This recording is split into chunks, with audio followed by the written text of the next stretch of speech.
Chapter 19. Julian Cross. I am Dr. Julian Cross. People call me a crazy scientist.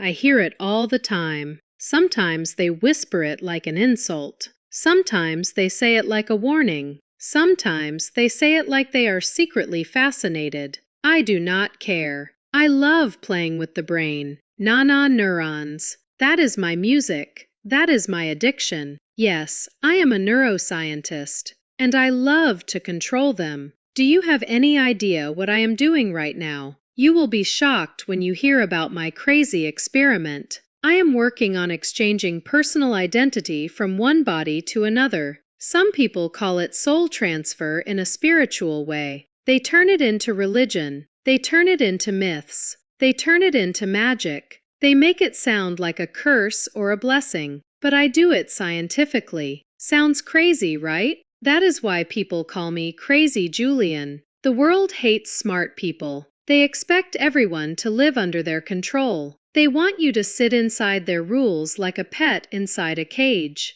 They want you to behave. They want you to obey. But I am uncontrollable. I do not believe in ethics or morals that try to hold back my inventions. Those words are used like chains. They do not protect people. They protect power. They protect the weak minds who fear what they do not understand. They think I am a witch. But here is the truth they do not want to face. I walk into the forbidden corners of science without hesitation. I pull apart the mind and rebuild it as I choose. I am the chaos they fear but secretly crave. When I hold a neuron in my design, I hold a life in my hands. Power like that does not ask for permission. It simply takes. Ha! Weird, right? I am not a witch. My brain just works far beyond their standards. I do not know how you will see me, as a hero or a villain. That is up to you. I will not change my personality for anyone under any circumstances.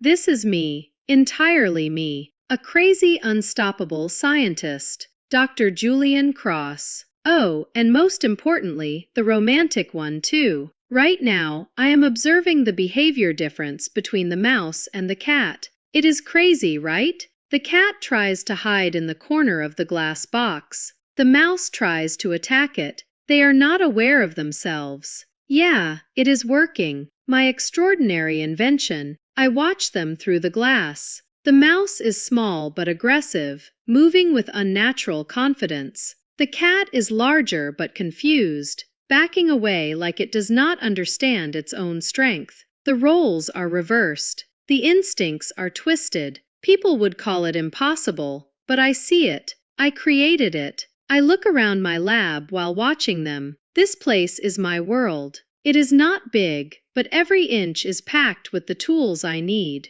The walls are lined with monitors showing brainwave patterns in bright colors. Wires run everywhere, some connected to small head caps I use on animals. A microscope sits on one side, next to trays of samples. A model of a human brain lies on the table, covered with notes and markers. A few machines beep softly, recording neural activity in real time. On another table, there is a pile of circuits and chips I built to stimulate or block brain signals. The air smells like metal, alcohol wipes, and faint electricity. This is my kingdom. Not a castle, not a palace, but a lab. I take a deep breath. I remove my gloves, drop them into the bin, and step out of the room. The heavy door closes behind me with a quiet thud. It is a basement lab I built by myself many years ago. I am alone here. Some days, a cleaning man comes to clean the area at my request.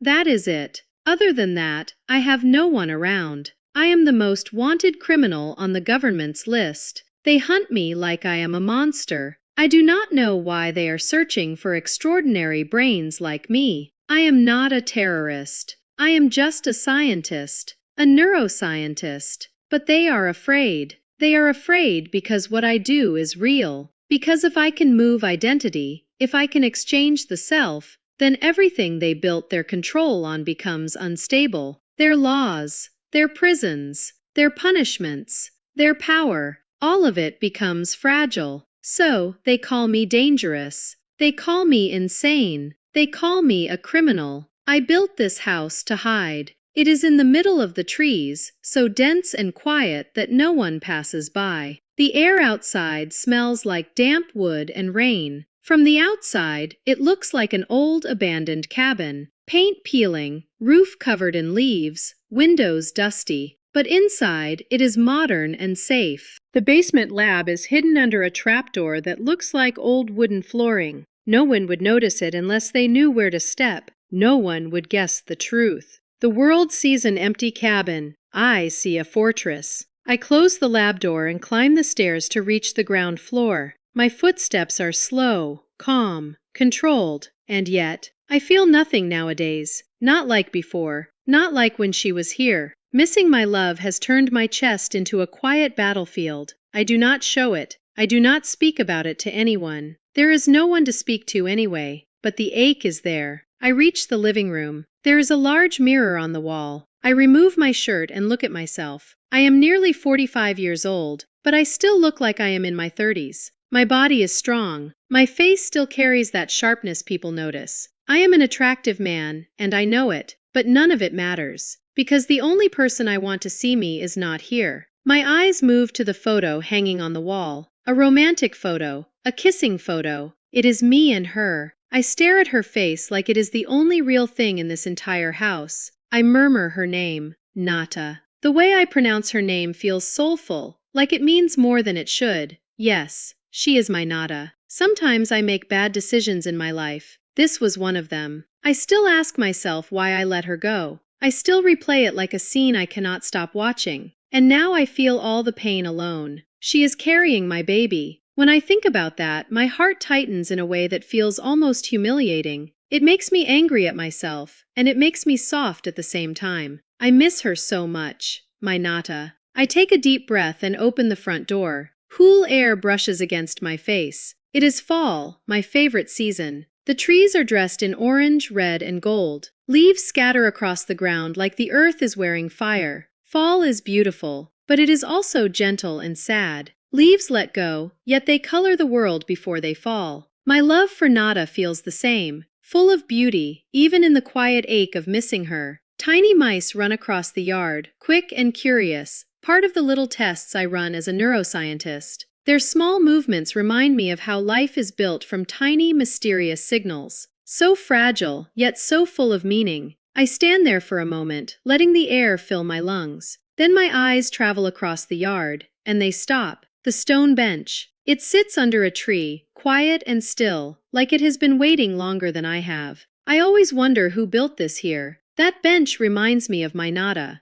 I saw her near this bench about a year ago, though almost unconsciously. I remember that day. Not only that day, but each and every minute I lived with her. Our love, our kiss, our closeness, our care, everything. Sometimes I think love is like the brain itself, full of circuits and signals we can never fully map. I have spent years studying neurons, tracing how memories form, measuring what people call the self. But nothing compares to the way my heart remembers her. Every glance, every soft laugh, every small touch still fires somewhere deep inside me, like a light that refuses to fade. When I look at the bench, I see us sitting there together, sharing warmth on a cool fall afternoon. She leaned her head on my shoulder, and the world felt still. I did not know then how deeply she would become a part of me. I take a slow breath and step outside fully, letting the door close behind me. The trees sway gently. The air smells like wet leaves and earth. My eyes stay fixed on that bench. My mind remembers every moment of what happened with her, and the memories do not let me rest. Don't forget to like, share, and subscribe to the channel so you don't miss what comes next.